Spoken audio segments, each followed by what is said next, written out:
Hello बच्चों, let's read the question. And the question says P, Q, R and S are four resistance wire of resistance 3, 3, 3 and 4 ohms respectively.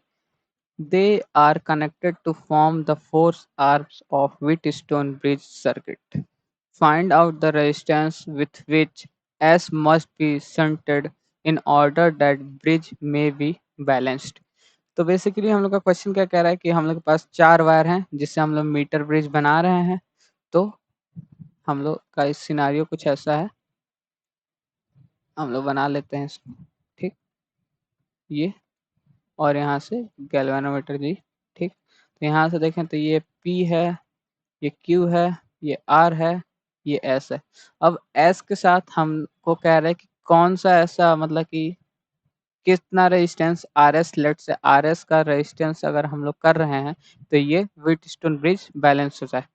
तो अगर इस question को solve करने के लिए जो की कॉन्सेप्ट देखें, की कॉन्सेप्ट्स, तो इस फिगर के हिसाब से हम लोग देखें तो इन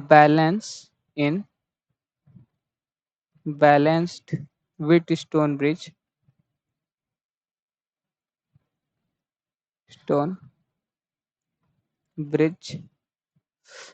RP upon RR is equal to RQ upon RS हो जाएगा, मतलब कि साइड S का जो रेजिस्टेंस है। ठीक, तो अब इस क्वेश्चन को सॉल्व करें तो हम लोग देखें हम लोग का गिवन क्या क्या है। Resistance of P is equal to 3 given है, रेजिस्टेंस ऑफ R भी 3 गिवन है। हमने लेट किया है, इसके साथ जो सल्ट में है वो RS है।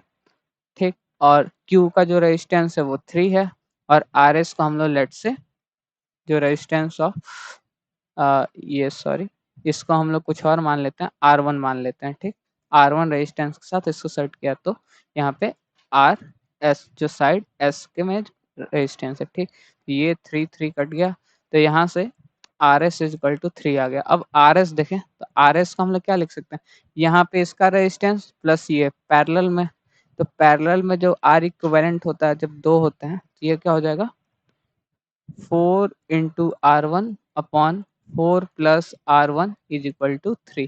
ठीक, अब इसको अगर हम लोग फर्दर सॉल्व करेंगे तो क्या हो जाएगा 4R1 इज इक्वल टू 12, मतलब कि 4 3 जा 12 प्लस 3R1। यहाँ से देखें तो यहाँ से R1 की वैल्यू क्या आ गई 12 ओम, मतलब कि अगर हम लोग जो S साइड है उसके साथ R1 रेजिस्टेंस जिसकी वैल्यू 12 ओम हो शंट कर दें तो हम लोग का जो ये ब्रिज बनेगा वो बैलेंस हो जाएगा। So the final answer is 12 ohm. Hope you understand it well. All the best. Thank you.